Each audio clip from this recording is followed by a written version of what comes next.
स्थली है, इसका नाम है कामावन। तो हमारे वृंदावन में 12 वन हैं। कितने? जिन्हें द्वादश वन कहते हैं। 12 वन। 12 वन भगवान श्री कृष्ण का 84 कोस ब्रजमंडल है। 84 कोस में फैला है। एक कोस में कितने किलोमीटर होते हैं? 3। 84 को 3 से मल्टीप्लाई करेंगे तो कितने होंगे? 84 इंटू 3 252। 252 किलोमीटर का ये जो सरकमफ्रेंस है, इसको कहते हैं 84 कोस ब्रजमंडल। इस ब्रजमंडल में जो व्रज यात्रा होती है हर वर्ष कार्तिक में, वो कामावन अवश्य आती है। तो कामावन एक ऐसा वन है जहां पर आपकी सभी मनोकामनाएं पूर्ण हो सकती हैं। कामनाएं, कामावन, कामनाएं, जो इच्छाएं हैं वो सब पूर्ण हो जाती हैं। है कोई इच्छा आप लोगों की? कितनों की है? प्रभु जी की है। जो हाथ नहीं खड़ा कर रहे उनकी है, लेकिन वो खड़ा नहीं कर रहे हैं क्योंकि उनकी इच्छा ये नहीं है कि हाथ खड़ा करें। सबकी है। तो ये जो कामावन है, कामा शब्द का अर्थ है वेरी चार्मिंग, बहुत ही अट्रैक्टिव, बहुत ही ज्यादा विलासपूर्ण। कहते हैं ना, ये यथाम माम प्रपस्दंस्ते तामस्ते बजामे हम मम वर्ताम अनुवर्तनते मनुष्याम पार सर्वशः। जो जिस प्रतिशत से मेरी शरण में आता है, ठाकुर जी कहते हैं उतनी प्रतिशत में उस पर कृपा करता हूँ। तो अगर हम यहाँ पर भौतिक कामना लेके आएंगे तो वो कामनाएं हमारी पूर्ण हो जाएंगी। लेकिन भौतिक कामनाओं को अगर संधि विच्छेद किया जाए, काम, तो वो कामनाओं का क्या फायदा जो कि आखिर जाके काम नहीं आने वाली हैं। तो इसलिए वो कामनाएं मांगनी चाहिए आध्यात्मिक, जो कि हमारे शरीर त्यागने के बाद भी साथ में जाती है। तो आदि वराह पुराण में बताया गया। आदि वराह पुराण में क्या बोला गया? मेरे पीछे बोलिए। एक बार जो कामावन आ जाता है उसकी सभी इच्छाएं पूर्ण हो जाती हैं। इसीलिए 33 करोड़ देवता कामावन में आने की इच्छा रखते हैं। ब्रह्मा जी, शिव जी, दुर्गा जी, जिनकी दुनिया पूजा कर रही है, वो भी कामावन आना चाहते हैं कि हमारी इच्छा कब पूरी होगी कामावन में जाकर के। और दूसरा कहते हैं कि यहाँ पर जो व्यक्ति आ जाता है, चाहे कोई दर्शन करे ना करे, मंदिर का कोई खुले ना खुले, अरे भाई सुबह 5 बजे के बैठे हैं, 11 बजे बोला था, 1 बज गए, न खाने का ठिकाना, कैसी यात्रा है, नेक्स्ट टाइम मैं तो आऊंगा ही नहीं, मैंने तो पहले ही सोचा था आना ही नहीं, बेकार है। जो ऐसा भाव लेकर के आए हैं उनको बता दें कि आपको भगवान को देखने की जरूरत नहीं है। कामावन में जो प्रवेश करता है, भगवान कहते हैं कि वो मेरी आंख का तारा बन जाता है। वेरी इंपॉर्टेंट, आदि वराह पुराण में लिखा है ऐसा। और भगवान उसकी बड़ा गुणगान गाते हैं कि देखो राधा रानी, ये मेरे कामावन में आया था, इसकी सभी कामनाएं पूर्ण करनी है, भौतिक आध्यात्मिक। तो भौतिक तो होनी नहीं चाहिए, लेकिन हो फिर भी वो भी पूरी हो जाती है। तो सारी इच्छाओं को पूर्ण करने का ये स्थान कामावन कहलाता है। और कहते हैं कि जो राधा रानी गोपियां हैं, उनका कोई लौकिक काम नहीं है। इसके कारण भी इसे काम कहते हैं, क्योंकि भगवान की रास लीला जो है, जैसे गोवर्धन, वृंदावन, लेकिन विशेष रास स्थली है कामावन। लेकिन द्वापर युग में नहीं। आप भावुक हो रहे हैं। तो बताया गया है कि बहुत बहुत बहुत समय से पहले, कल्प भेद है ना, तो कई कल्प पहले कामावन में अद्भुत अद्भुत लीलाएं हुई। आप यहाँ देखेंगे विशेष द्वापर युग में भी हुई ऐसी लीलाएं, जो अभी कुछ 5000 साल पहले गुजरे। भगवान कृष्ण गोपियों के साथ आते हैं। तो यहाँ पर रासलीला स्थली है ये, देखा जाए तो यहाँ पर 300 से अधिक कुंड हैं। कितने? विमल कुंड, गया कुंड, नारद कुंड, मोक्ष कुंड, पुष्कर कुंड, आप जितने कुंड देखेंगे। इसी कामावन के अंदर आदि बद्रीनाथ है, इसी कामावन के अंदर आदि केदारनाथ है, इसी कामावन के अंदर गंगोत्री है, जमुनोत्री है, श्वेतबंदर रामेश्वरम है, इसी कामावन के अंदर पुष्करणी तीर्थ है, इसी कामावन के अंदर राधा गोविंद देव है, राधा गोपीनाथ है, राधा मदन मोहन है, इसी कामदेव के अंदर वृंदा देवी का मंदिर है, इसी कामवन के अंदर भगवान कृष्ण गोपियों के संग अन्य प्रकार की अनेक प्रकार की लीलाएं करते हैं। बहुत अद्भुत स्थली है ये, मतलब आप कोई सोच नहीं सकता। लोगों को लगता है बांके बिहारी जाएंगे तभी वृंदावन पूरा होगा, लेकिन जो नहीं जानते हैं, अज्ञानी हैं, उनको मालूम होना चाहिए कामावन बहुत विशेष है। और इसीलिए कहते हैं बड़े भाग्य जिसके खुलते हैं, उसको भगवान चुन करके कामावन में प्रवेश देते हैं। वरना बहुत लोग प्लान किए कि हम जाएंगे एंड टाइम पर नहीं जा पा रहे, बुखार आ गया, कुछ हो गया। भगवान जिसका, जैसे होता है ना अप्रूविंग अथॉरिटी, हमारे इस्कॉन में जब किसी की दीक्षा दी जाती है तो उसके बड़े सारे पेपर होते हैं, कई साल होते हैं, नियम होते हैं। फिर बाद में एंड टाइम पर जो आचार्य दीक्षा दे रहे होते हैं वो पेपर चेक करते हैं, उसके बाद वो पर्सनल इंटरव्यू करते हैं। लास्ट मोमेंट तक जान अटकी रहती है, कहीं ऐसा ना हो मिले ही ना, तो फिर एक ऐसा क्वेश्चन आ जाता है जिसमें आदमी फेल हो जाता है, और फिर लास्ट मोमेंट में लोग पूछते हैं अरे आप तो कल इंटरव्यू दे रहे थे, आपका नहीं हुआ दीक्षा? बोले नहीं यार मेरा रह गया किसी कारणवश। तो ऐसे ही कामावन में अप्रूवल होता है, कौन कौन आएगा, कौन कौन आएगा, कौन कौन आएगा, चलो सौरभ प्रभु बुला लो, पंकज प्रभु चलो आ जाओ। अगर एक भी कोई गलती हो गई, एक भी प्रश्न का उत्तर नहीं दे पाए तो हमारे जो पांडव थे, आपने महाभारत देखा होगा, पांडवों ने वन में विचरण किया, कितने साल? 12 साल। तो कहाँ रहते थे पांडव? इसी कामावन में रहते थे। हम वहां भी जाएंगे, उस गली जहां पर यक्ष ने प्रश्न पूछे युधिष्ठिर महाराज से। राजा विराट के घर में रहते थे 1 वर्ष तक अज्ञातवास में, जब बृहन लाला बनकर के अर्जुन रहे। कौन सी जगह है वो? कामावन। विराट नगर भी, डीग राजस्थान, ये कामावन का ये क्षेत्र कहलाता है, जहां पर विराट नगर भी हुआ करता था, जहां पांडवों ने 1 वर्ष अज्ञातवास काटा। तो यहां पर बहुत सारी अद्भुत लीला स्थलियां हैं। कहते हैं यहां पर 100 से अधिक सिंहासन है, 100 सिंहासन। एक आता था सिंहासन 32, देखा था टीवी पे आता था, सिंहासन 32। उस 32 सिंहासन में 32 पुतलियां निकल करके राजा को अलग अलग कहानियां बताती हैं, वृत्तांत बताती हैं। और वो सिंहासन जब दब गया था तो एक ग्वालवाल आकर के सिंहासन पर बैठता था, और वो जो बोलता था सत्य हो जाता था, क्योंकि वो सिंहासन जो है वो बड़े राजा विक्रमादित्य का सिंहासन था। ऐसे ही यहाँ पर लक्ष्मी नारायण के सिंहासन है, लक्ष्मी नारायण के सिंहासन है। यहाँ पर अन्य खुदाई करो तो नीचे से एक सिंहासन निकल आता है, अद्भुत सिंहासन स्थली, 100 सिंहासन स्थली है, जहां पर आज भी रोज लक्ष्मी नारायण की रोज विवाह स्थली होती है। कई भक्तों ने आंखों से दर्शन किया लक्ष्मी नारायण जी का। यहाँ पर इतना ही नहीं है, अद्भुत लीला स्थली है। यहाँ का जो आदि बद्रीनाथ है, बद्रीनाथ विशाल जाते हैं बद्रीनाथ धाम, 4 धाम में, वहां बद्रीनाथ जाने का जो फल है, पुराण में लिखा है यहाँ पर 1000 गुना ज्यादा फल मिलता है उस बद्रीनाथ जाने से। यहाँ का जो पुष्करणी तीर्थ है, भाग पुराण में लिखा है, वराह पुराण में, आदि वराह पुराण में 7 गुना ज्यादा फल मिलता है पुष्कर तीर्थ जाने से। हम वहां जाएंगे, सब जगहों पर जाएंगे। तो केदारनाथ, बद्रीनाथ, गंगोत्री, जमुनोत्री में एक बार हम गए थे भक्तों के साथ। वहां का एक भक्त ने बताया कि यहाँ का जो गंगा जल है ना, उसको आप अपने घर ले जाइए। जैसे गंगा जल खराब नहीं होता, बोतल में रख लो, उसका पता ऐसे चलता है गंगा जल है, क्योंकि वो खराब नहीं होता। तो वैसे ही यहाँ का गंगा जल घर ले जाके रख लो, खराब नहीं होगा सालों साल तक। ये पुष्टि करता है कि भगवान अपने व्रजवासियों को यहाँ से एक कदम बाहर ले जाने नहीं चाहते। भगवान कहते हैं तुम्हारे कारण तो ब्रह्मांड नायक ब्रह्मांड छोड़कर यहाँ उतरे, और तुम चले जाओगे मुझे छोड़ करके। तो भगवान अलाउ नहीं करते। जब भी किसी के मन में आता है कि हम जाना चाहते हैं गया, ये पिंड दान करने जाना है, भगवान कहते अच्छा गया, अरे बाबा आपने वो देखा नहीं गया कुंड, वहीं तो है विष्णु तीर्थ, वहां भी जाएंगे हम लोग। विष्णु तीर्थ है यहाँ पर। भगवान जो पिंड दान गया में जाके करने से फल मिलता है, यहाँ पे कर दो तो 7 गुना ज्यादा अधिक फल मिलता है। तो ये अद्भुत लीला स्थल है। कोई ऐसा नहीं है मंदिर गए थे, मंदिर बंद हो गया था तो मुझे लड्डू नहीं मिला, वो लड्डू वाली जगह नहीं है। हाँ, बहुत अद्भुत है। तो बताते हैं कि इन कुंडों में अगर कोई आचमन करे, स्नान करे, वैसे तो लिखा है, लेकिन स्नान करना और आचमन करना बराबर ही है। थोड़ा सा जल लो, अपने सिर पर डाल लो, थोड़ा सा मुख में डाल लो और बोल लो ओम केशवाय नमः, ओम नारायणाय नमः, ओम माधवाय नमः, बस। और ऊपर सिर पर डाल लो ओम श्री विष्णु श्री विष्णु श्री विष्णु, ओम गोविंदाय नमो नमः। इतना कर लेने से स्नान हो जाता है। मंत्र स्नान, जल स्नान। तो बहुत सारे कुंड हैं। अब हर में गमछा लेके उतरेंगे तो फिर हम गोवर्धन नहीं पहुंच पाएंगे। तो इसलिए बेटर है कि हम जल छींटे लें, जल आचमन करें, वो भी स्नान। कहते हैं इन कुंडों में कोई स्नान करता है, अवश्य में अगर कोई इच्छा लेके आता है तो उसकी इच्छा पूर्ण हो जाती है। कोई भी इच्छा आप मान लीजिए मन में, वो पूर्ण होगी।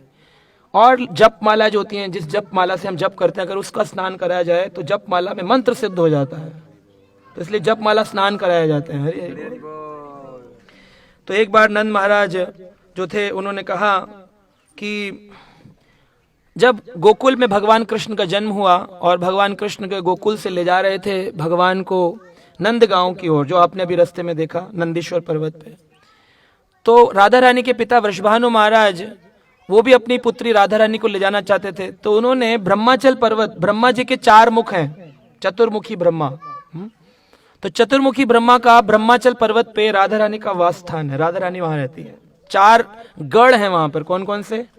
मानगढ़, दानगढ़, रासगढ़ और विश्वभानुगढ़, भानुगढ़। तो ये जो 4 गढ़ हैं, ये 4 मुख हैं ब्रह्मा जी के। इसके ऊपर राधा रानी ने अपना स्थान बनाया, उनके पिता वृषभानु महाराज। और नंद बाबा जो थे वो भी नंदीश्वर पर्वत यानी शिव जी के सिर के ऊपर अपना नंद भवन बनाए। 3 साल की उम्र में भगवान गोकुल से यहाँ पर आए, लेकिन गोकुल से डायरेक्ट नहीं आए, कुछ दिनों के लिए कामावन में भी रहे। तो कामावन जो है ये भी नंद भवन स्थली है, ये भी एक प्रकार से मिडवे है फ्रॉम गोकुल टू नंद भवन, नंदगांव। नंदगांव और गोकुल के बीच में इसको स्थान छठी करा वृंदावन में रुके, लेकिन यहाँ पर स्पेशली भवन बनाया और 1 वर्ष बताया गया रुके। इसलिए यहाँ पर 84 खंबे नामक एक भवन है। 84 खंबे क्यों? क्योंकि वो नंद भवन है, क्योंकि नंद बाबा रहे यहाँ पर। तो नंद बाबा रहे तो यानी कि कृष्ण भगवान 3 वर्ष की उम्र से भी कम यहाँ पर रहे। लेकिन जब नंद गांव में रहते थे तो कभी कभी भगवान इशारा करते थे कि चलो जाएंगे गौचारण के लिए आज वृंदावन की ओर। ग्वाले बोलते थे कहाँ जाएंगे? किंकड़ी, मधुसूदन जाएंगे, सुदामा, श्रीदामा, उधर इशारा करते हैं।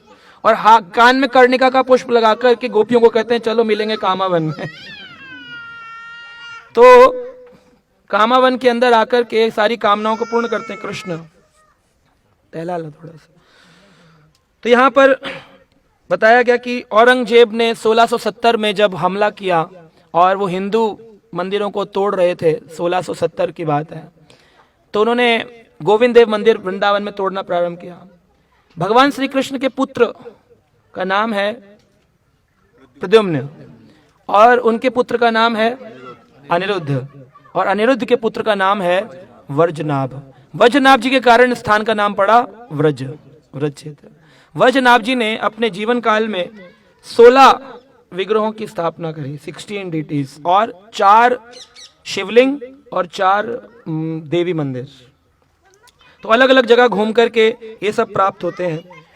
तो मेरे साथ में 2 मंत्र हैं जो कि स्कंद पुराण और आदिवरा पुराण से हैं, तो वो सब मेरे साथ में आप बोलेंगे, फिर हम आगे चर्चा करेंगे। और चतुर्थ काम्यावनम वनानां वनं तुम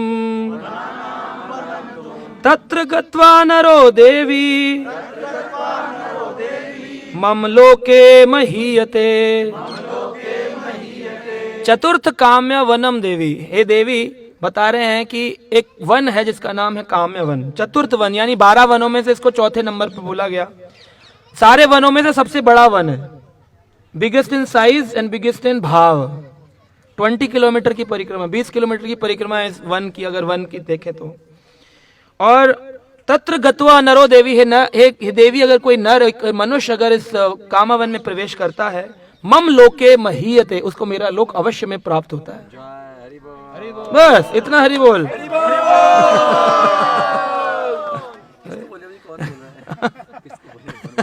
विष्णु भगवान लक्ष्मी जी को बोल रहे हैं, तभी तो बोल रहे हैं मम लोके, मम लोके महीते। भगवान बोलते वरना बोलते विष्णु लोके महीते, श्लोक में बोल रहे मम लोके महीते, यानी भगवान विष्णु लक्ष्मी जी को बता रहे हैं यहीं पर कामावन में बैठ करके आदिवरा पुराण में, मम लोके महीयते, उसको मेरा लोक मिलता है। किसको? यत गत्वा नरो देवी, अगर कोई कामावन में चला जाता है तो।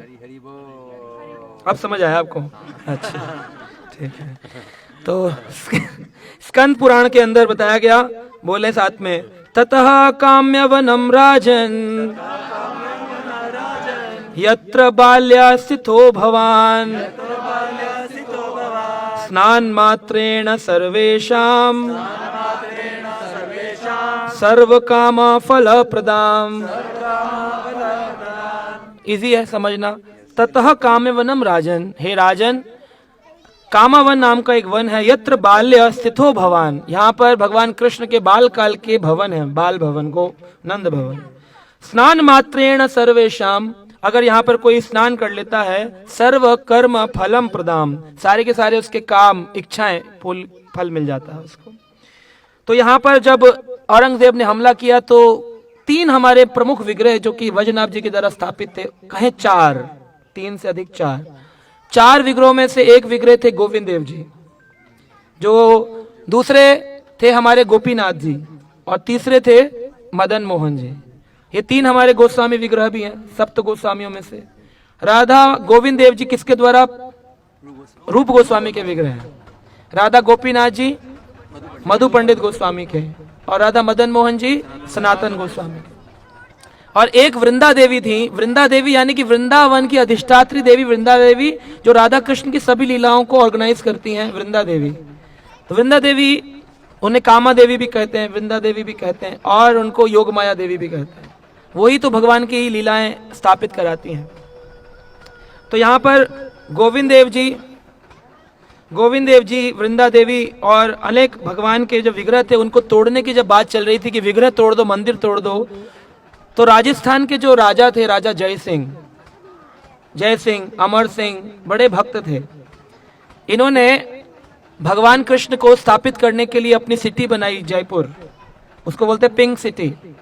क्यों बोलते हैं? क्योंकि उन्होंने कमल दल के समान भगवान का सिंहासन बनाया, क्योंकि भगवान कमल पर विराजमान है, कमल चरण, कमल नाभ, कमल नेत्र। तो उन्होंने जयपुर को भी लाल पत्थर से सजाया ताकि भगवान कृष्ण यहाँ से जाए ना, यहीं रहें। तो बैलगाड़ियों पर आरूढ़ होकर के गोविंद देव जी को, गोपीनाथ जी को और मदन मोहन जी को ले जाया गया, और वृंदा देवी को। जब ले जा रहे थे तो जय सिंह जी के साले साहब, तो वो रहा करते थे करौली में। तो उन्होंने कहा सारे विग्रह क्या जयपुर जाएंगे? कुछ विग्रह तो करौली भी जाने चाहिए। तो उन्होंने कहा अगर आप स्पर्श करके बता सकते हैं कौन सा विग्रह कौन सा है तो फिर आप ले जाइए एक इसमें से उठा करके। तो आंख पर पट्टी बांधकर तीनों विग्रहों के समक्ष लाया गया। तो उन्होंने उनके चरणों को स्पर्श किया और बताया ये गोविंद देव जी हैं, ये गोपीनाथ जी हैं, ये मदन मोहन जी। आप बता सकते हैं? इतना भाव था उनका, स्पर्श करके बता दिया। हम तो चेहरा देख के भी नहीं बता पाते, फोटो में सबको लगता है राधा कृष्ण ही है, राधा पार्थ सारथी हैं कि कृष्ण, ये राधा राधिका रमण है कि राधा श्याम सुंदर है कि राधा मदन, बता दिया। तो फिर बैलगाड़ी पर आरोहण होकर के चल दिए। वृंदा देवी, तुलसी महारानी जो ये कामा देवी थी, ये भी चल दिए। चलते चलते पहले गोवर्धन हम कल जाएंगे, राधा कुंड के किनारे बैलगाड़ियों को रुककर बैलों को पानी पिलाया गया। और फिर जब कामावन में आए तो यहाँ पर आकर के एक बैलगाड़ी रास्ता भ्रमित हो गई। दो बैलगाड़ियां तो डीग से होती हुई जयपुर की ओर चली गई, लेकिन एक बैलगाड़ी जो थी वो करौली की ओर चली गई। और करौली की ओर चली गई तो वहां पर जाकर सैनिकों ने कहा राजा जी किसी की बैलगाड़ी यहाँ कर रुकी है, कह रहे हैं इसमें भगवान है, जयपुर का रास्ता पूछ रहे हैं। तो जब उतर करके बाहर गए, बाहर जाकर देखा तो वहां पर वही विराजमान थे। कौन? मदन मोहन जी, जो उनके मन में इच्छा थी कि ये मेरे घर आए, मदन मोहन, कामदेव को हराने वाले भगवान। तो तुरंत वो रोने लग गए अश्रुपूरित नेत्रों से। उन्होंने कहा अरे भगवान तो आ गए, अब इनको यहीं स्थापित कर लेते हैं। जयपुर के राजा ने, जय सिंह ने लेटर लिखा कि भाई एक बैलगाड़ी कहाँ चलेगी? बोले अब जहाँ चली गई वहां चली गई, इसके आगे कहीं नहीं चलेगी। तो भगवान जो है अपने भक्त की इच्छा से, उनके मन में था कि मदन मोहन जी मेरे करौली में आए, तो वो करौली में विराजमान है, और गोपीनाथ और गोविंद देव जी जयपुर में है। और वृंदा देवी जो थी उनका क्या हुआ? वृंदा देवी जब कामावन के बॉर्डर तक तो साथ चली, कामावन के बॉर्डर को क्रॉस करके बोली देखो कृष्ण तो ब्रह्मांड नायक है, लेकिन मैं तो वृंदावन नायक हूँ ना, नायिका हूँ। वृंदावन के बाहर हमारा क्या काम? वृंदा देवी मतलब वृंदावन की देवी, वृंदावन बाहर चला गया तो फिर क्या काम? तो वो यहीं पर रुक गई। तो वृंदा देवी का बहुत सुंदर मंदिर है जहाँ हमारा भोजन तैयार हुआ है, प्रसाद आपका आफ्टरनून का। इससे मैंने कहा कम से कम आपको चैन पड़ जाए थोड़ा। तो उनके 10 भुजाएं हैं वृंदा देवी की, बहुत सारे चिन्ह हैं, बड़े ध्यान से देखिएगा उनको। लोग बोलेंगे दुर्गा जी है, दुर्गा जी नहीं, दुर्गा जी नहीं, दुर्गा जी महामाया है, ये योग माया है। और वर्जनाभ जी के द्वारा स्थापित हुई थी, लेकिन बाद में इनको रूप गोस्वामी ने पुनः स्थापित किया ढूंढ करके। एक कुंड था जिसका नाम था ब्रह्म कुंड, उसमें से ये स्थापित हुई थी। वृंदा देवी, तुलसी महारानी बड़ी कृपा करती हैं हम पर भी कि हम वृंदावन के इस भाव को समझ पाए, देख पाए। तो यहाँ पर बताते हैं कि जितने विष्णु सिंहासन हैं इन सब की खोज नारायण भट्ट गोस्वामी ने करी। वैसे विशेष करके सारा वृंदावन नारायण भट्ट गोस्वामी के द्वारा ही स्थापित है मैक्सिमम। तो ये जो स्थान है आप जहाँ पर आए, भोजन थाली प्राचीन मंदिर है, यहीं पर इसके आगे हम जाएंगे चरण पहाड़ी, उसके बाद हम आगे जाएंगे फिसलनी शिला, और फिर उसके आगे है व्योमासुर की गुफा, फिर आगे आदि बद्री केदारनाथ। लेकिन हम वहां नहीं जाएंगे क्योंकि वहां की पगडंडी यहाँ बहुत मुश्किल है। यहाँ पर कई लोग बस से उतरते वक्त मैंने देखा उनकी हालत है, उस हालत देख के ऐसा लगता नहीं कि आप बद्रीनाथ चढ़ाई कर पाएंगे।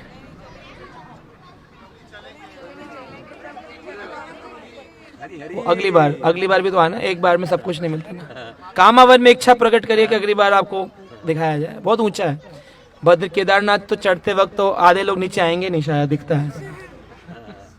और विमासुर की गुफा भी बहुत खतरनाक है जहाँ पर वो रहता था, लेकिन हम बहुत दूर से सारा दर्शन करेंगे। तो भोजन थाली स्थली में भोजन खाया जाता था भगवान के द्वारा। एक बार भगवान के भक्त ग्वाल बाल सब आए थे, यहाँ पर बैठे थे, और भगवान कृष्ण के मन में बड़ी इच्छा थी कि भोजन खिलाया जाए भक्तों को। गोचारण के लिए निकले हैं, लेकिन अब खाना हो आपके पास लेकिन पेपर प्लेट ना हो तो क्या बोलते हो आप लोग, कैसे खाएं? हाँ, पेपर फाड़ो, न्यूज़पेपर फाड़ो, हाथ में तो नहीं खाते, लेकिन ढूंढते रहते हैं लेफ्ट राइट, पेपर निकालो, ये निकालो, कुछ कहीं तो रखेंगे प्रसाद। तो भगवान ने इच्छा व्यक्त करी कि यहाँ पर भोजन खाना चाहिए अपने ग्वाल बालों के लिए। तो तुरंत भगवान ने अपनी उंगली ऐसे ऐसे लगा करके शिला के ऊपर प्लेट्स बनाई और उसमें निरंतर भोजन खिलाया अपने भक्तों को, है ना। तो आज भी देख सकते हैं यहाँ पर वो चिन्ह आपको दिखाएंगे दर्शन में। कटोरी है, कटोरी शिला, कटोरी है, बड़ा दोना है, प्लेट है, ग्लास है, सारा वहाँ पर बना हुआ। और हमारे कई आचार्य हैं यहाँ पर जो यहाँ एक दिन आते हैं, सुबह पूरा दिन यहाँ बैठ के चैंटिंग करते हैं, पूरा दिन चैंटिंग करते हैं, पूरा दिन चिंतन करते हैं। ये स्मरणीय जगह है, ये दर्शनीय, एक होता है दर्शन, एक होता है स्मरणीय। ये दर्शनीय नहीं है, स्मरणीय है। यहाँ से जितना कैप्चर करेंगे, जितना शांत भाव से आप कथा को ग्रहण करेंगे, दर्शन करेंगे, जितना हल्ला कम करेंगे, बच्चे को पकड़ ची ची पै पै ये पकड़ वो कर, उतना ज्यादा इस ग्रहण करके जाएंगे। और फिर जब आप जपा करेंगे, जपा टॉक में, तब आपको ये स्मरण आएगा। और वही है नाम गुण भाव रूप लीला में प्रवेश कर जाना। तो लीला स्मरण आता है भक्तों को। तो लीलाओं में बैठ के भक्त लोग आकर यहाँ पूरा दिन बैठ के इसको देखते रहते हैं, जपा करते रहते हैं हरे कृष्ण, ताकि स्मरण में आए, स्मरण में, स्मरण दशा, वर्ण दशा, स्मरण दशा। तो वो भाव दशा प्रेम दशा से पहले की दशा है। तो यहाँ पर चंदन पर्वत के नाम से पर्वत है जिसे फिसलनी शिला कहते हैं, और या फिर फिसलना पहाड़ी, कलावती गांव के अंदर, कलावत गांव या कलावती गांव, यहाँ पर गोपियां राधा रानी कृष्ण के साथ लीला करती हैं। तो ग्वाल बाल ऊपर से देख लेते हैं कि देखो देखो कृष्ण लीला कर रहा है उनके साथ में, मीटिंग कर रहा है, हमको छोड़ दिया। तो पहाड़ से भक्त जंप मारते हैं, जब ऊपर से जंप मारते हैं तो भगवान कृष्ण उनके लिए कैसी शिला बना देते हैं, फिसलनी शिला, और ताकि स्लाइडिंग होकर बच्चे होते हैं ना। तो आज सारे भक्तों को करना है वहां पर जाके, ऊपर से ऐसे जाए, ऐसे नीचे से वो ऐसे आते हैं फिसलनी शिला। तो वो मजे नहीं है, अद्भुत है, अद्भुत। भगवान का स्मरण करना है, मजे नहीं है, फन फूड थोड़ी है। तो हाँ, तो प्रसाद से पहले फिसल आएंगे आपको इसे। तो ग्वाल बाल गोपियां सब लाइन बना करके यहाँ पर काफी फिसलनी शिला पर करते थे लीलाएं, और यहाँ पर भोजन थाली में भोजन खाते हैं। और विशेष करके यहाँ पर भगवान, एक पर्वत है जिसका नाम है चौरस्य पर्वत। भगवान का नाम क्या है? अग्रगण्य चोरों में चोर है, सबसे बड़े चोर हैं, इनसे बड़ा कोई चोर नहीं हुआ। चौराष्टकम में हम सुनते हैं, गाते हैं ना, व्रजे प्रसिद्धम नवनीत चौरम गोपांगनानाम च दुकूल चौरम अनेक जन्म जित पाप चौरम चौराग्रगण्यम पुरुषम नमामि श्री राधिकाय हृदास्य चौरम नवाम्बुधा श्यामल कांति चौरम अनेक जन्म जित पाप चौरम चौराग्रगण्यम पुरुषम नमामि व्रजे प्रसिद्धम नवनीत चौरम नानाम च दुकूल चौरम अनेक जन्म जित पाप चौरम चौराग्रगण्यम पुरुषम नमामि। तो इस तरह के जो चोर हैं यहाँ पर चोरी लीला करते हैं, नवनीत चुराते हैं, मक्खन चुराते हैं। लेकिन यहाँ पर भगवान ने एक अद्भुत लीला करी। भगवान यहाँ पर जो है न्यायाधीश बने हैं। क्या बने हैं? न्यायाधीश। क्या होते हैं न्यायाधीश? जज। जज। वैसे तो भगवान supreme personality of God head हैं, सुप्रीम जज हैं, लेकिन यहाँ पर भगवान ने अपनी जज की लीला करी। भगवान ने ग्वाल बालों को आपस में बांट दिया चौरस पर्वत पर जाकर, जो कि ये अरावली माउंटेन का हिस्सा है। और यहाँ पर भगवान ने एक ग्वाल बाल की ग्रुप बनाया कि तुम चोर हो, एक का ग्रुप बनाया तुम पुलिस हो, और एक का ग्रुप बनाया तुम मेमने हो, लैम्स, और खुद बन गए न्यायाधीश। और बोले चोर लोग मेमनों को चुराएंगे और पुलिस उनको ढूंढ के लाएगी, जब पकड़ लिए जाएंगे तो उनका केस मैं सॉल्व करूंगा। ऐसा मतलब ये खेल लीला चल रही है यहाँ पर। तो इस पर्वत का नाम है चौरस पर्वत।